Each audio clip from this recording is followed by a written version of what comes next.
Welcome to Bible Study, Parody, and Subversion in Matthew's Gospel. In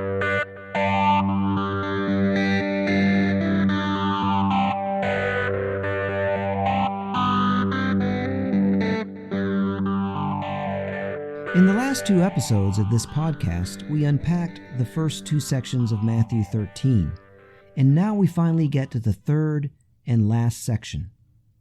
We learned in the last two episodes that Jesus uses parables to reveal to some and hide from others the secret of an emerging new society. A new society where everyone will have food because there is abundance for all, where crop yields will multiply as much as 100-fold. And we learned that this new society will sneak up non-violently on the old society by infiltrating it like leaven that is hidden in dough until the dough has been thoroughly leavened. This third section begins with a parable that picks up on the theme of hiddenness, already introduced in the talk of secrets and in the parable of leaven that is hidden in dough, and in the statement that the parables are revealing things hidden since the foundation of the world. To convey how wonderful a secret is being revealed, Jesus speaks of the new society as treasure hidden in a field. And as usual, nothing Jesus says is as simple as it seems. My name is Bert Newton, and this is episode 34 of Bible Study, Parody and Subversion in Matthew's Gospel.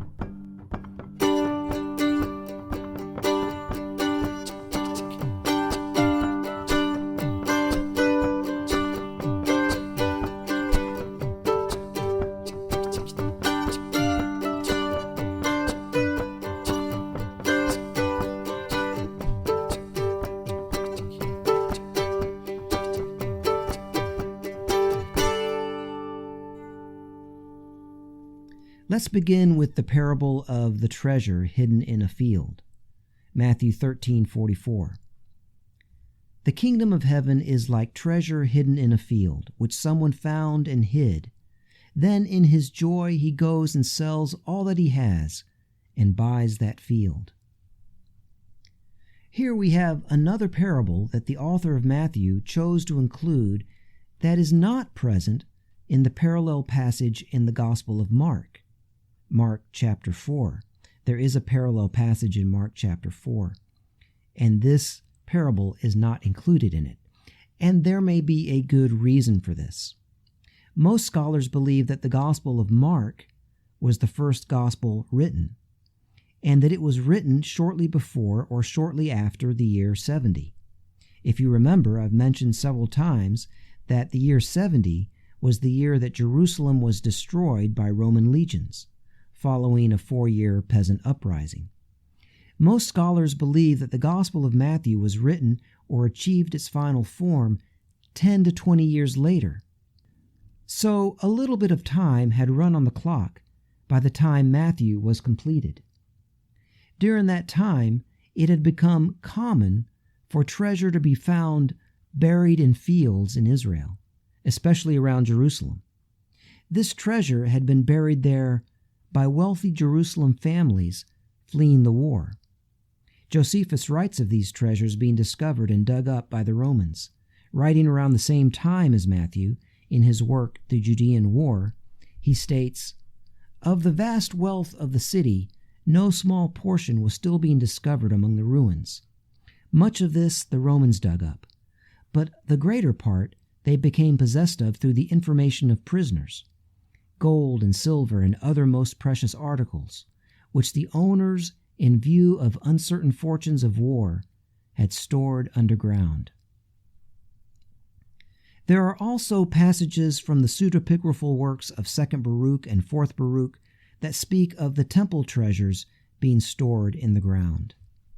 So Matthew includes this parable in which Jesus speaks of a common person, presumably a peasant, albeit one with enough money to buy a field, a peasant finding some of this underground treasure.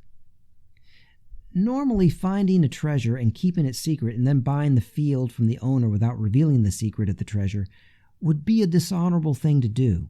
It would be acting like the conniving, greedy ruling class who behave in such ways. Also, this behavior flies in the face of Jesus' own teaching. Earlier in the story, he taught his disciples not to seek after treasures here on earth. But this parable compares the kingdom of heaven, the new society, to someone seeking treasure literally buried in the earth. But perhaps since it comes from the wealthy Jerusalem families and might be found by the Romans, there is a sense of justice, of wealth redistribution, which Jesus champions.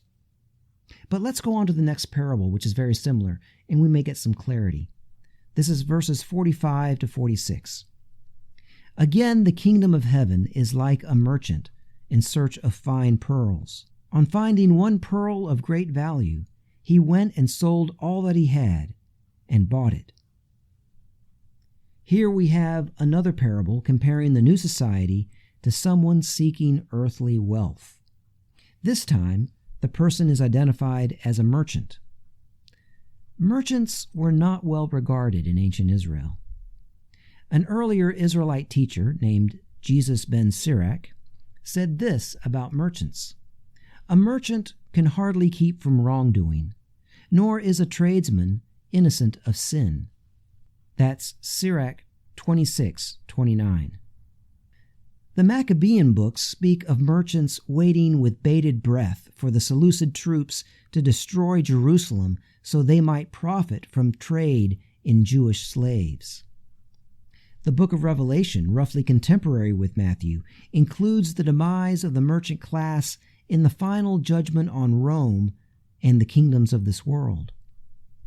So the image of a merchant is not an honorable image. And the merchant is the quintessential pursuer of earthly wealth, the one whose whole life is oriented toward contradicting Jesus' teaching not to pursue earthly wealth. Yet, Jesus uses this man and his pursuit of wealth as an image of the new society. What are we to make of that? Jesus is again utilizing the Middle Eastern tradition of extreme hyperbole. He is saying that the new society, built on shared wealth, built on love rather than money, the new society is such a wonderful secret that one must seek it as people normally seek after earthly wealth. It makes me think of the rock group U2 and Bono singing Hawk Moon 269 on the Rattle and Hum album. Bono describes his intense desire for someone's love using extreme images that might not be normally associated with a healthy love. He declares that he needs his lover's love like a preacher needs pain, like a needle needs a vein, and like someone to blame. We know that those things are literally not healthy, but we know that this is poetic hyperbole. In the same way, Jesus, who teaches against seeking after worldly wealth, uses images of people pursuing worldly wealth as images to accentuate how wonderful is the secret being revealed in these parables, the secret of the new society that is dawning. He then goes on to his final kingdom parable. Again, the kingdom of heaven is like a net that was thrown into the sea and caught fish of every kind. When it was full, they drew it ashore and sat down and put the good into baskets, but threw out the bad. So it will be at the end of the age. The angels will come out and separate the evil from the righteous and throw them into the furnace of fire, where there will be weeping and gnashing of teeth. In this final parable, Jesus compares the new society, the kingdom of heaven, to a fishing dragnet pulling fish of every kind out of the sea. Hearing this parable, the audience remembers that when Jesus called the first disciples, he told them that he would teach them to fish for people. Now, did he mean that he would make them movement organizers? gathering the lost of their society? Or was he using an image commonly found in the prophets, an image of punishment for the kings of the earth? For example, the prophet Ezekiel has God saying, "I am against you, Pharaoh, king of Egypt. I will put hooks in your jaws and make the fish of your channels stick to your scales. I will draw you up from your channels." So by saying that he would teach them to fish for people, Jesus promises that he will teach them either to gather in those oppressed by the empire or to prophetically assault and defeat the authorities of the empire. Given the way Matthew structures his gospel, I think that the author intends for his audience to understand fishing for people as a metaphor for gathering in the lost of the society.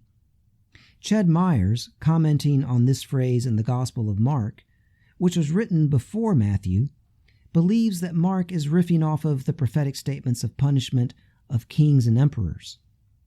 I think it is possible that Mark meant that, while Matthew changes the meaning to that of organizing and gathering in the people. And the original audience may have heard either meaning. At any rate, the image of fishing in this story is pregnant with meaning. And let's not forget the image of the sea. The sea is literally the place that empires come from. See Daniel 7 and Revelation 13. And also the sea was literally the place that recent empires crossed to get to Israel. And in addition to that, in the first century, the sea and all that was in it was claimed by the Roman emperor. So fishing in the sea was like sharecropping on land. The fisher people had to give a certain percentage of their catch to the Roman authorities or their local proxies. This image of sea is rife with echoes of empire, specifically the Roman Empire. This chapter begins with Jesus sitting on a boat on the sea. This after, in an earlier passage, he has calmed and tamed the stormy imperial sea. Perhaps the image in this parable, then, is an image of peasant fisher people of the new society stealing the fish from the empire, or rescuing people held hostage by the empire. Like the image in the last chapter of Jesus as a thief who breaks into the house and steals people held hostage by the empire, the one fishing in this parable steals the fish or people from the empire.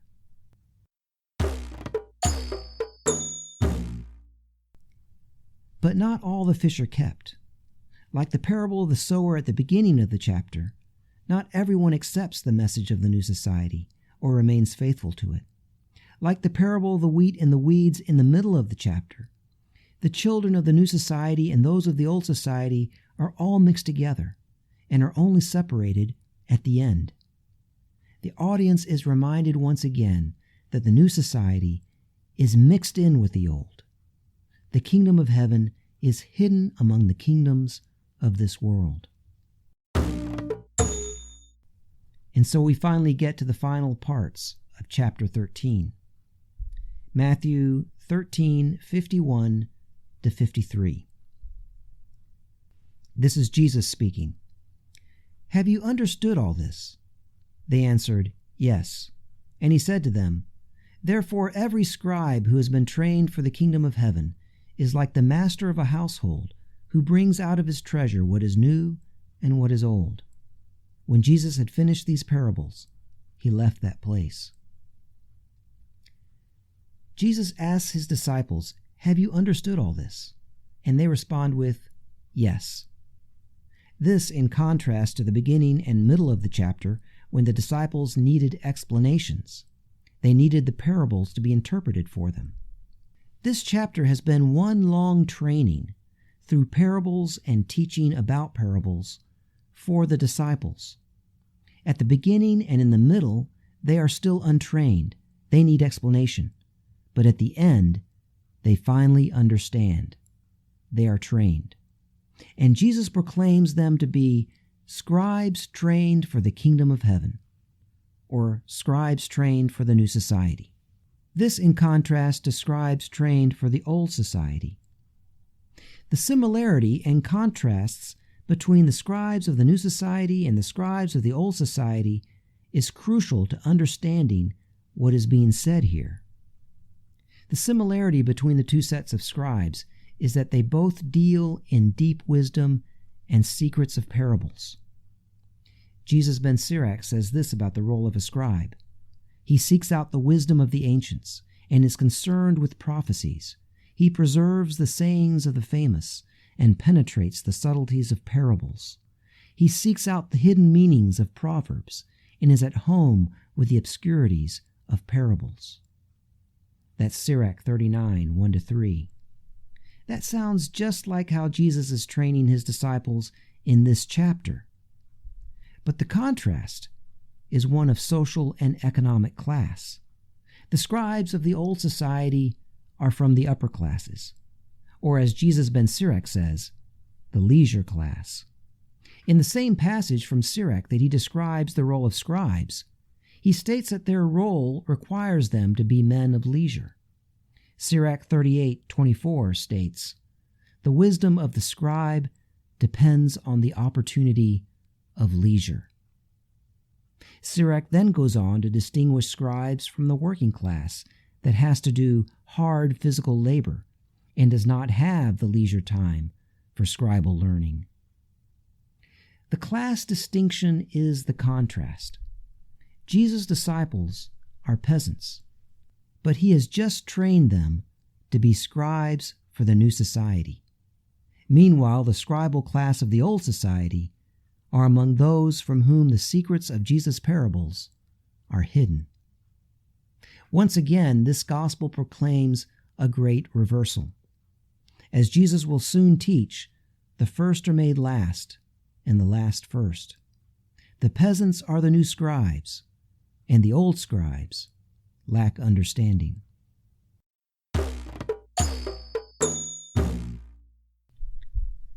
So that would be a great way to end this section, wouldn't it? The great reversal has won. But Matthew continues. He tells us that Jesus left that place and goes to his hometown. Verses 54-58. He came to his hometown and began to teach the people in their synagogue, so that they were astounded and said, "Where did this man get this wisdom and these deeds of power? Is not this the carpenter's son? Is not his mother called Mary? And are not his brothers James and Joseph and Simon and Judas? And are not all his sisters with us? Where then did this man get all this?" And they took offense at him. But Jesus said to them, "Prophets are not without honor except in their own country and in their own house." And he did not do many deeds of power there because of their unbelief. After training his disciples through a series of 7 kingdom parables to be scribes for the new society, Jesus is immediately rejected from his synagogue. He is, in a sense, rejected as a scribe. And what is the reason given? Not the actual teaching. They are astonished at his wise teaching. The reason that they reject him is his social status, his family of birth. The people name his parents and his brothers, and also say they know his sisters. They know what family he comes from. He is no scribe, fit to teach in the synagogue. He is a mere peasant, from a peasant family. And so the passage has come full circle. The passage began at the end of chapter 12, when Jesus was informed that his mother and brothers were there to talk to him. Jesus took that opportunity to reframe who his real family is. He pointed to the crowd and said, "Here are my mother and my brothers, for whoever does the will of my Father is my brother and sister and mother." In other words, Jesus is saying that in the new society, one is not defined by one's birth family. Then he goes on to tell parables in this chapter about the new society that is spread not by the seed of the fathers, but by the seed of the Word of God, the teaching of the new society. He tells parables and teaches his disciples. But now the synagogue rejects him because they know his father mother, sisters, and brothers. This ending reminds us of what the parables taught. There is victory in the dawning of the new society, but the new society is still emerging in the midst of the old, and many in the old society will reject it. So this passage ends in the rejection of Jesus and his message. It seems tragic, but think about who is writing all of this down for us so that we can read it. Think about who wrote it down so that it could be read to its original late first century audiences, who were a mix of literate and illiterate people. Literacy was scarce in the ancient world, so most of the audience was likely illiterate, like the peasants in the story, and had to have this read to them. This text about the reversal of roles, the uneducated peasants become the wise scribes, and the educated scribes are left on the outside, not understanding the parables. This story was written down by a scribe, one trained by the scribal schools of the old society, a scribe who has defected from his social class. This writer is able to see the fraud of his own privilege, and simultaneously he is able to use his skill as a literate scribe and write a story that lifts up a peasant teacher and his disciples as the true wise ones. This scribe who can read and write writes out a story that proclaims that these peasants who don't have the skills that he has, who cannot read and write, that they are the wise ones, and those like himself, the educated scribes, they are the ones who don't understand. And so we have victory. Despite the synagogue rejection in the story, the message got through to someone. Despite all those who reject it, it does get through. It finds fertile soil, even in some of those initially on the outside, initially blind and deaf to it. And I would say that that is good news for many of us who are privileged and educated. We have a role to play. We aren't like Jesus and his disciples. We are not poor, and we have not been denied a formal education. We are not living under the brutal occupation of a foreign empire.